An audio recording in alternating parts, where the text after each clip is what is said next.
All right, my English teacher friends. So I want to share with you a writing workshop that I did with my on-level juniors this week. It's a provocative piece that I entitled Change My Mind, Tik Tok Kills Braincells. And it's just a way to shore up argumentative writing. We've done a ton of synthesis, rhetorical analysis, literary analysis, not a lot of argument. So this was I think our third one this year. So in this workshop, I'll show you how I ran through with my students, just another way to really solidify and anchor in how to use my templates to write across the expository modes. So this comes from the Crowder Bits segment on YouTube that my students are really fascinated by. This guy is a great arguer. He's like a Socrates of our time. So we did a Socratic seminar around this, or what I call them Plato's Plato discussions. I gamify it with my students, but it's basically a Harkness Socratic seminar fishbowl gamified edutainment style. And so we had at it with this, and kids had a really good active conversation about this because it's situated right in their wheelhouse. I mean, they're all, into their TikToks and their Snapchats and their Instagrams and whatnot. So it's easy fodder for them to knock around for a little bit and come up with some really good substantial things to talk about in terms of their second premises and their body paragraphs. So I'll walk you through how to do this in terms of writing the introductory paragraphs with either the declarative or the inverted thesis, and then the body paragraphs. As always, we will tackle with the syllogistic method. So I know a lot of people that watch my videos are AP language teachers. This is exactly how I instruct my students to do FRQ3 on the AP Lang exam. So again, my templates are universal. So I would teach, on level ninth graders this template as well. It's just gradations of difficulty as you proceed. So as always, my one caveat is this. You got to Bob Ross your instructions. So in order to get my students to write at the caliber that you're going to see in just a second, it required a lot of behind the scenes work on my end. So I always tell my teachers when I work with them, position yourself as the expert writer in the classroom. I know a lot of other pedagogues do this in terms of like Penny Kittles and Carrie Gallagher want teachers writing with their students. And I'm very big on this as well. Get to the canvas, get to the easel, and paint with your students. The thing about Bob Ross was that he used one template. He called it a heuristic, the wet on wet technique. Literally every single time that guy painted, he busted out the wet on wet technique.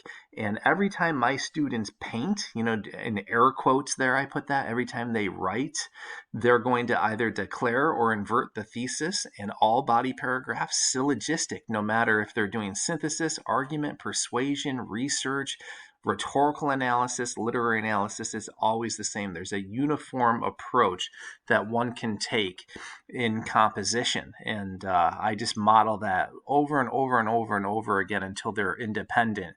So at the time of recording this video, it's early December. I've had my students since the day after Labor Day.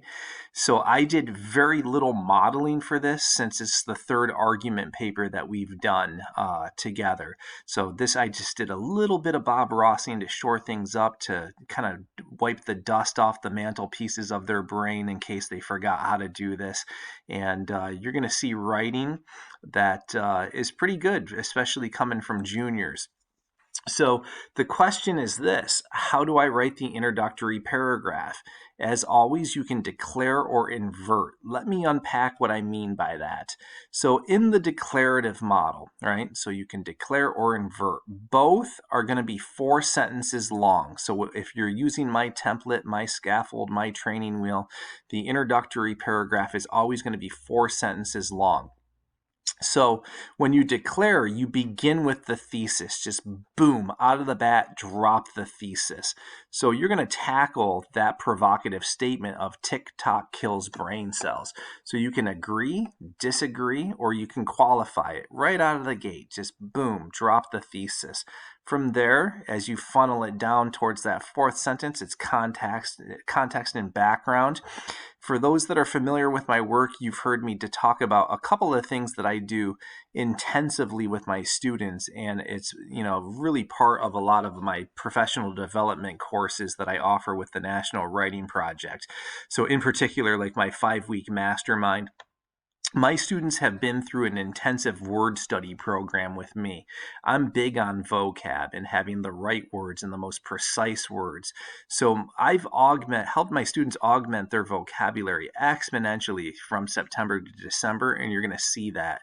You'll see them get anchored in a lot of tier 2 level words, and by that I simply mean your average run-of-the-mill SAT level caliber word, but they're not going to totally geek out and be overly pedantic or get out of their wheelhouse. I really emphasize teeter-totter balance between the colloquial, the vernacular, and the academic.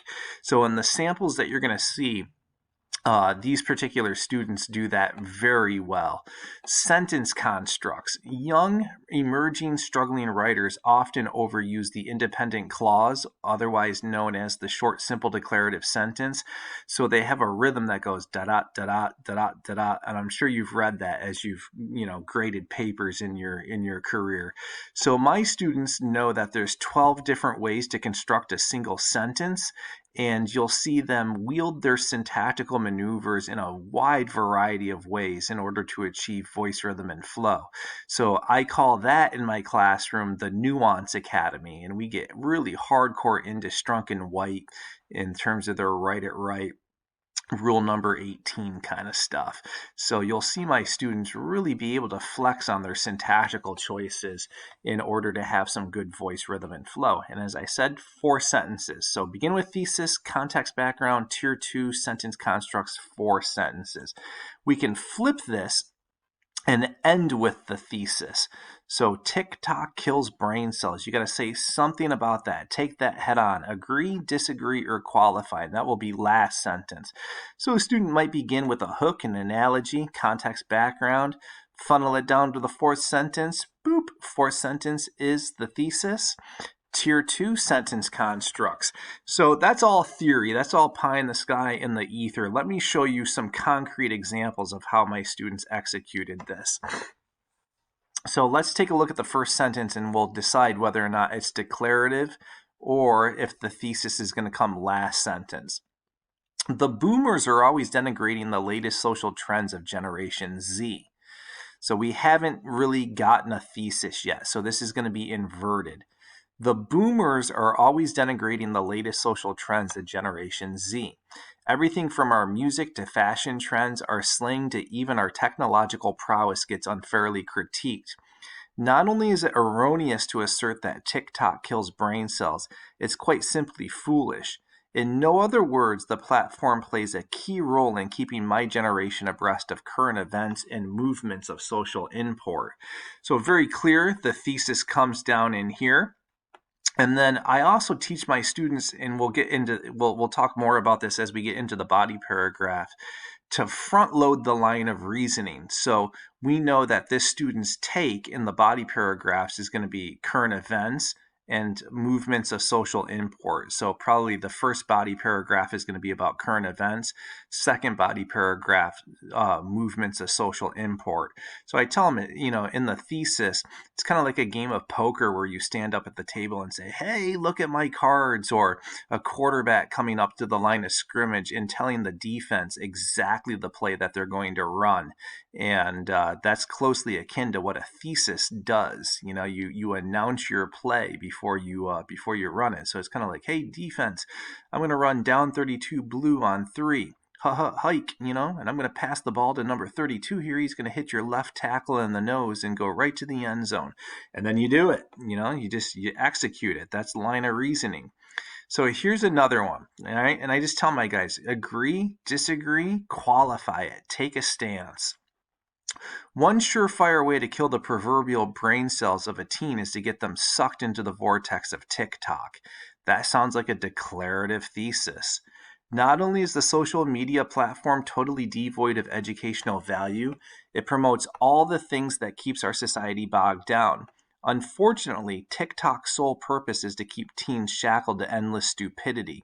Apart from endorsing a shallow value system and apathy, the platform offers zero value. So let's compare the two. All right, the first is inverted, the second is declarative. But take a look at the vocab here, right? This kid's got denigrating, which is very good, technological prowess, unfairly critiqued, erroneous. But look at this, kills brain cells, simply, quite simply foolish, plays a key role keeping my generation abreast, right? So all that nice balance of colloquial, vernacular, academic. Look at the sentence constructs. Nothing parallels, right? And I tell my students, typically in the introduction, you don't want parallel sentences. There's really no need for that. So supple flowing, varied sentences work well. Take a look at number 2, right? Great words. Proverbial brain cells get sucked into the vortex of TikTok. So again, the colloquial, the vernacular, the academic. So bogged down, shackled to endless stupidity, endorsing a shallow value system. So I know my AP Lang crew is very concerned about that elusive sophistication point. These are on level juniors. They're not my AP students. I think these two are getting the sophistication point out of the gate. If they can sustain this for the duration of the paper, they're absolutely going to get the sophistication point. And I think this is it. Those sentence constructs and teeter-tottering that vocab, that diction is very important and goes very far in terms of getting the sophistication point. And then the other thing too, you got to make sure you get the thesis point. Number 1 and number 2 unquestionably have asserted a very clear, direct thesis. One was up top, one was at the bottom. They're both housed in 4 sentences. It doesn't matter. So let's take a look at student number 3. In looking at things from a cross-generational perspective, one must keep in mind that rock and roll was once considered the work of the devil, while long hair on a boy could warrant being barred from certain establishments. So this kid's starting with the anecdote, the analogy. So this is inverted, so last sentence should have the thesis. No matter the era, the older generation has always been there with their scorn and judgment. In today's terms, it is not the tattoos or piercings that have the boomers in a tizzy. It's TikTok and other social media platforms. Little do they understand that these brain cell killing silly things actually promote social awareness and civic change. And again, front load the line of reasoning. So what do we have to talk about now? Paragraph number 2. First body paragraph, promote social awareness. Paragraph number 3, civic change. So you drop your line of reasoning in the thesis statement, which comes in the 4th sentence. Same thing, this kid's doing the exact same thing. Teeter-totter balance, that colloquial, vernacular, academic. Check out the sentence constructs here. Pretty cool stuff, right? My students know how to use dashes and colons and semicolons. They're experts in punctuation because they're getting that in the Nuance Academy. So they're able to make all these very informed choices when they write, and it's boding well for them. So 3 for 3, done perfectly. Here's number 4. TikTok, believe it or not, is the vibrant and active brain hub of a generation. Sounds like a thesis to me. While older generations experienced the advent of the radio and television, this generation has social media applications. The only difference is that the technology has changed. Everything from staying informed of current events to following social trends, TikTok allows kids to keep their finger on the pulse of what is important. Clearly a step down from 1, 2, and 3. The vocab's not as up. The sentence constructs aren't as, supple and advanced syntactically as the previous 3. This is a kid that struggles. No longer struggles, I should say, with me. Earlier in the year, very scattered and all over the place. Lots of flaws, lots of happy little accidents in the writing, and this is perfect for this kid. Definitely getting the thesis point. Would they get the sophistication point if they were an AP Lang kid? Maybe not, but still would probably qualify the exam if they can do well on multiple choice and write this way. And it all is attributed to the template. Like the kid has demystified the writing process. through me, Bob Rossing, and me giving the kid a template, they know exactly how to execute. So this is well articulated. It's clear, it's concise, it's direct, but it's very dutiful in achieving what needs to get done. And there's definitely a clearly articulated thesis statement in this. And it's not flashy like 1, 2, and 3, but this is just an on average kid that has worked really hard to get to this level. It's a math science kid. They're not going to be an English major probably. Leaving me, and that's totally fine. But if they can go to college writing like this, it's going to bode well for them. So here's one more. Because of the likes of TikTok, kids do not even know how to interact on a social level anymore. Not only has the platform stilted teenagers socially, but it has emotionally derailed an entire generation.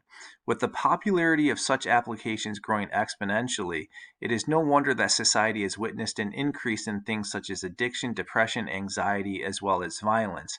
Not only is TikTok killing brain cells, it's tearing apart an entire generation from the seams. All right, so I chose this one because I think if you guys run this assignment, you might have some students run into this snafu or pitfall.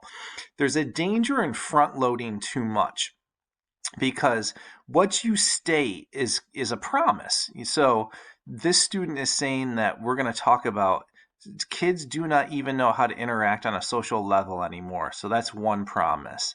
That it stilted teenagers socially, emotionally derailed them. What else here? Increase in things like addiction, depression, anxiety, and then violence as well. That's a lot to cover, right? And I made this just a 4-paragraph essay: intro, 2 bodies, and a conclusion. So you don't want to show too many cards. I tell my guys, just show what you're going to show your reader what you're going to talk about in paragraph 2 and paragraph 3. That's it. So you probably don't want to have like 6 things going on in the introduction. It's too much. You're making promises you can't keep. So that was one of the snafus that I saw with my students, is they make too many promises in the introduction that therefore breaks the line of reasoning. So if it's in the intro, you got to talk about it later on in the body. And this kid did not do that. Still written very well in terms of the vocab, the sentence structures. It's following the inverted pattern. It's all there, but a lot of the specificity of it needs to be taken out. And that would be how I would revise that. All right, very good. So you saw a few intros, so hopefully you can, teach your students how to do that. And I encourage you to Bob Ross a few and tackle a few on your own to show your students as some models. So the next question is, how do I construct the body paragraph? And as always, we're going to go syllogistically.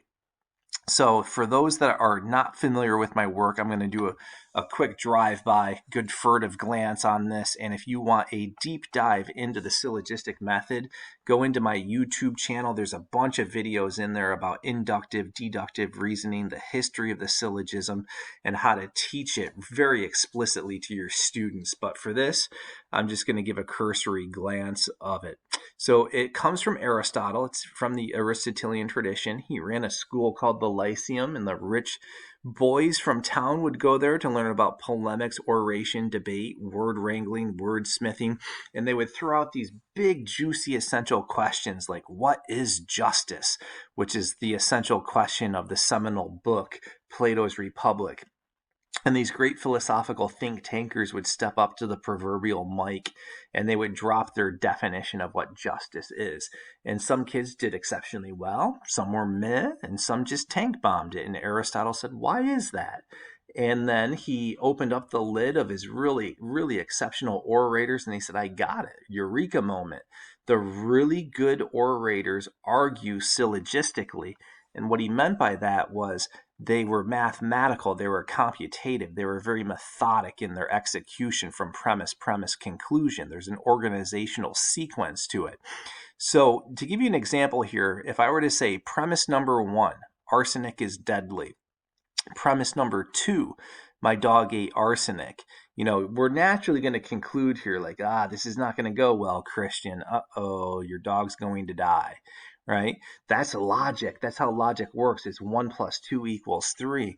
And when our students argue, whether, it's in literary analysis or, rhetorical analysis, straight up arguments like this, synthesis, persuasion, research, you have to be cogent. That was Aristotle's word. Be cogent, my friends. Be cogent, my students, right? Be very methodic, be very computative when you proceed through your arguments.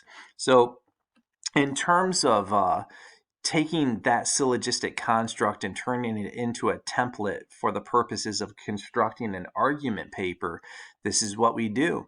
Premise 1 is going to be an argument anchored in a why reason. Note, in the thesis, we did not get into the why. We just agree, we disagree, or we qualify. And that's it. So don't get specific into your reasons. Like the last one we looked at, got into the why reasons a little bit too much.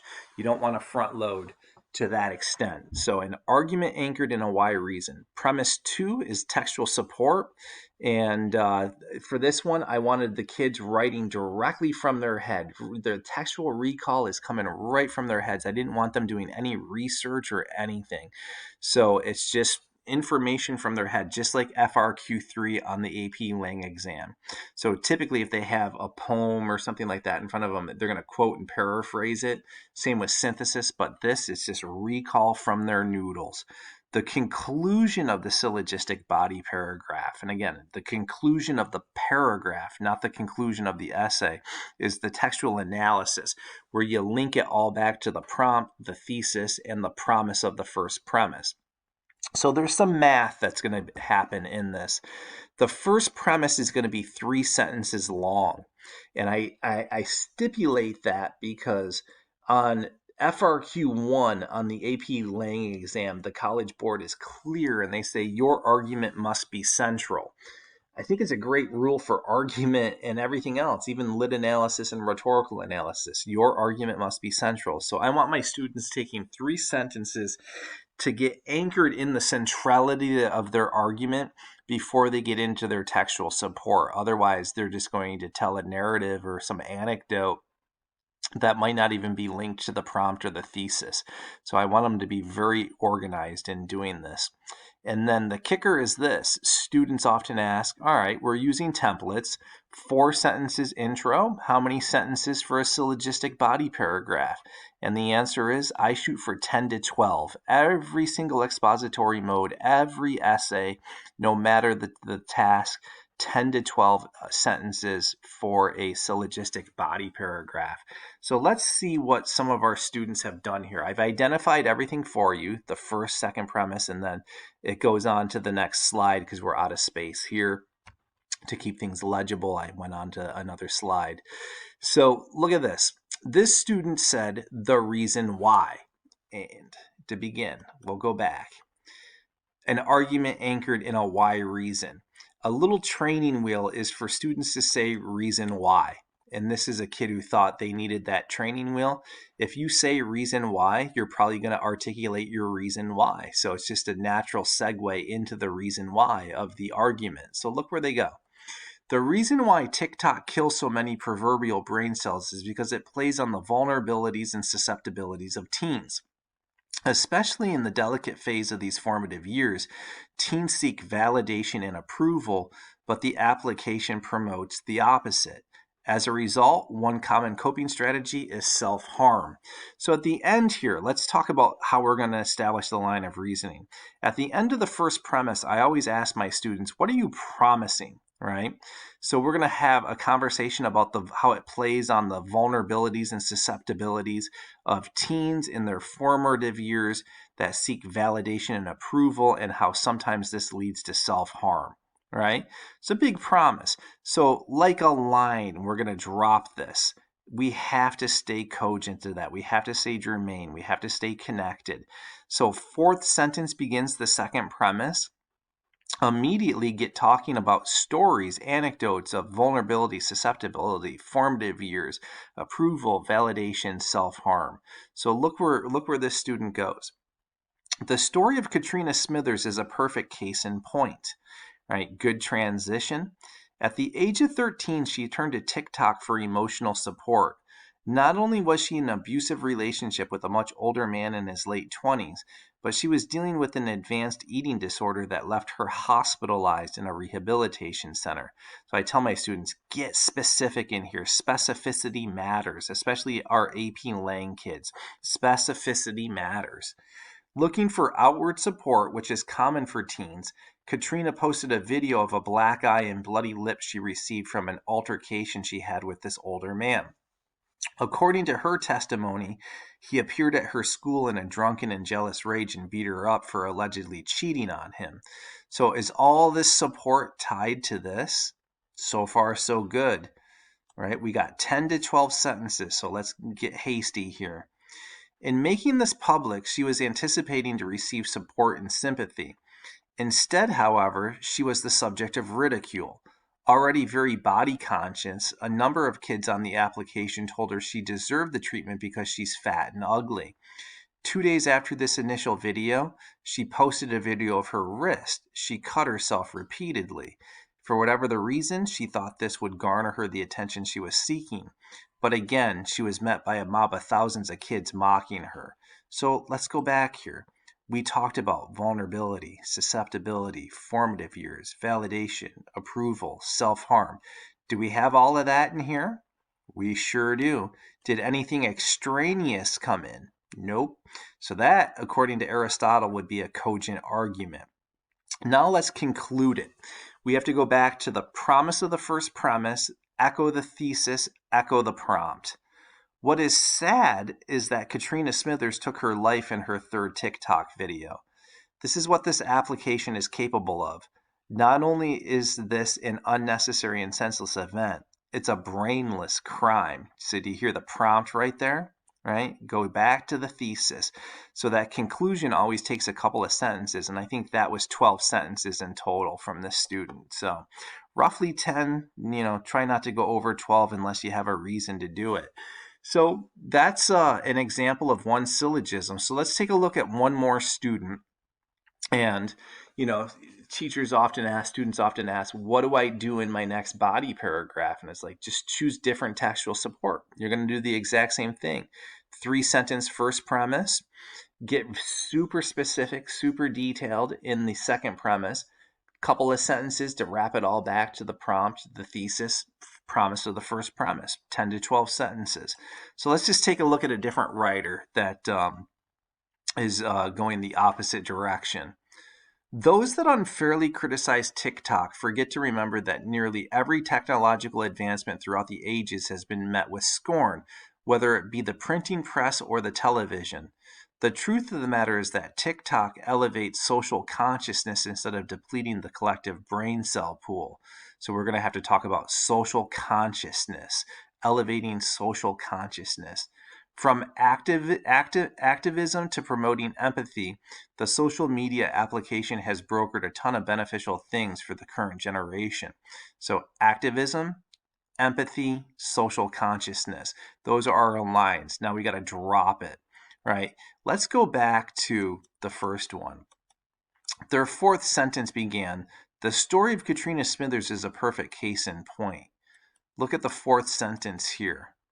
A great example to illustrate this are in the Jolly Maker twins, two 14-year-old girls from Minnesota that orchestrated a nationwide movement to bring Christmas joy during the COVID lockdowns of 2020. So you just transition fourth sentence into your textual support. So these are nice little sentence stems, right, for students to do this. During this time, elder care facilities prevented guests and visitors even during the holiday season. This saddened the twins, so through a TikTok campaign, they were able to assemble a traveling Christmas caroling band of 213 people to travel to 38 different nursing homes in their area. Well, are we talking about activism, social consciousness, empathy, activism? Yep, it's all connected there. Give detail, detail, detail. But the really great thing is that the Jolly Maker twins inspired movements across the nation. While the numbers are not definite, it is estimated that over 300 similar movements banded together throughout the nation. So we might ask ourselves, what's missing here? Because this one doesn't seem as good as the first. Lack of specificity, right? lack of specificity. It's good. I mean, it does the job, but I think they're getting into this conclusion a little on the early side. I want a couple more sentences still of textual support. So more empathy, more activism. What happened? What's it look like? Get into the narrative a little more. But look how the ending falls. In a moment when loved ones were separated from each other because of a pandemic, two TikTok trendsetters changed the course of history for the better. It is foolish and myopic to state that this brainless application is rearing a mindless generation. Clearly, much good can become of its prominent presence. So, one thing I had all of my students do as sort of a sentence stem in the conclusion of each body paragraph was to air quote brainless or say brainless. You got to get back to the prompt. You got to get back to the thesis. So by simply linking it back to brainless, you're good to go. And that, my friends, is how the syllogism works for an argumentative paper of this nature. So hopefully you like that and can use it with your students. I know my guys were very engaged, and we had some very lively conversations about this. So very cool. So just so that you know, if you want these slides, you can email me at teachingwritingcoach@gmail.com. Going forward, all of my professional development opportunities are going to be offered through the National Writing Project. I've teamed up with them, and I'm doing some really cool courses with them. And one that is going to be run in December 10th is how would Bob Ross get students to think on paper? So we're going to talk about line of reasoning and organizational strategies, edible templates, edible graphic organizers using children's stories, paints, gamification, arts and crafts, all this really cool stuff to get kids to think like the way you're seeing in this particular writing workshop video. So that's students doing some really good high quality writing right there. And ultimately, it comes from me taking that Bob Ross approach and the Bob Ross philosophy, and it seems to do quite well. So I have stuff every month for the rest of the calendar year with NWP. Once a month, we're doing 2-hour intensives. So I did one on alternative grading methods, AP strategies for success, my Plato's Plato discussion modality, so you name it. So if you want to take a look at what is on the docket, visit www.teachinghowtowrite.com. You can also find information on my 5-week mastermind courses and the dates for that, my self-paced courses, consulting, other PD things that I could do for your school, your district, your department as well. All right, so hopefully you're well and that serves you well. Happy teaching, happy writing.